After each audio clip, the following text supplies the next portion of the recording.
अस्सलाम वालेकुम। आज हम पढ़ेंगे डायरेक्ट सिलेक्शन टूल। ये वाला टूल है, ठीक है। ये सिलेक्शन टूल तो सबको पता है, ये सिलेक्शन टूल है। लेकिन डायरेक्ट सिलेक्शन टूल जो है, सिलेक्शन टूल सब पूरे सर्कल को सिलेक्ट कर लेता है। लेकिन डायरेक्ट सिलेक्शन टूल जो है वो सिर्फ पॉइंट्स को सिलेक्ट करेगा। जैसे अगर हम यहाँ क्लिक करते हैं तो आप लोगों ने देखा कि ये 3 हैंडल्स बन चुके हैं। हम इस हैंडल को सिलेक्ट करते हैं और थोड़ा सा ऊपर लेके जाते हैं।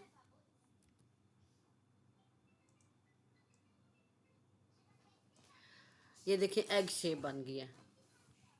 एरो से भी, कीबोर्ड के एरो से भी आप लोग ऐसे कर सकते हैं। तो ये पूरा एक अंडा बन गया, ठीक हो गया। अच्छा, दूसरा जो सर्कल है उसको हम देखते हैं। उसके लिए जूम करना पड़ेगा।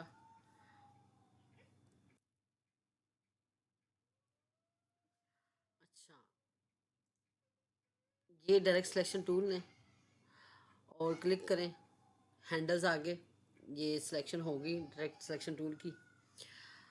अब जल्दी से एक हार्ट शेप बना के देखते हैं, बनाते हैं आपके सामने, ठीक है। आल्ट दबा के रखें और इस हैंडल को ऊपर ले जाएं, दूसरे हैंडल को ऊपर ले जाएं, तो ये वी की एक शक्ल बन गई।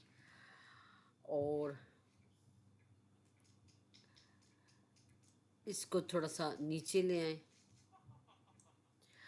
अच्छा, नीचे वाले को वी ऐसे करना है, वी की शक्ल बनानी है लेकिन अंदर की तरफ। ये अंदर की तरफ हो गए। जो ये वाले हैंडल्स हैं, इनको पकड़ के थोड़ा सा ऊपर कर दें। अब थोड़ी सी सेटिंग करते हैं।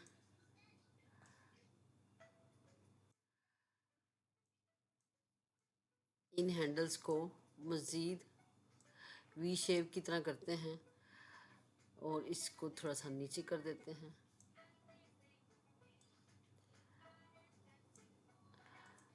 तो ये आपने देखा कि आपके सामने मैंने एक हार्ट बनाया है, ठीक है। इस सर्कल को डिलीट कर देते हैं। अब ये रेक्टेंगल लेकर आते हैं।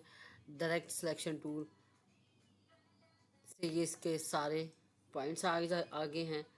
अब ये इस पॉइंट को अंदर की तरफ लेकर आएँ तो ये चारों तरफ से इसके किनारे गोल हो जाएंगे। ये है आपका direct selection tool. Basically direct selection tool जो है वो किसी भी शेप को चेंज करता है। तो आप खुद से प्रैक्टिस करें, आपको पता चल जाएगा।